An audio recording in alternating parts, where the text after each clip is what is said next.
পরিচিত আছেন এরকম অনেকেই ভারতের এই আগ্রাসন দেখতে পারে না, কিন্তু ভাই সত্য যেটা, এটা বাস্তবতাটাকে মানতে হবে যে হিন্দুদের 99% বলা চলে যে তারা ভারতের এটা করে। এবং এটার মানে যদি প্রমাণ চান তাহলে দেখেন, এই মাঝে মধ্যে এখনো এই দিন সাতক্ষীরায় ধরা পড়েছে, নিজেদের আপনার মন্দিরে নিজের আগুন দিচ্ছে, সরকারের পক্ষ হয়ে তারপরে আন্দোলনে নামছেন।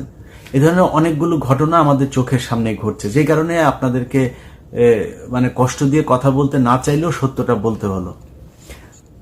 তার সাথে আছে আওয়ামী লীগ, এরা সবই এক একটা রয়ের এজেন্ট। কারণ আওয়ামী লীগ এমন একটা দল, এরা সেই জন্ম থেকে, এটা কি শেখ মুজিবের যে এটা বলা হয়ে থাকে, এটার ছোটখাটো প্রমাণও অনেকেই উপস্থাপন করেছেন যে শেখ মুজিবের বাপ ছিল হিন্দু এবং শেখ মুজিবের নাম হচ্ছে দেবদাস চক্রবর্তী।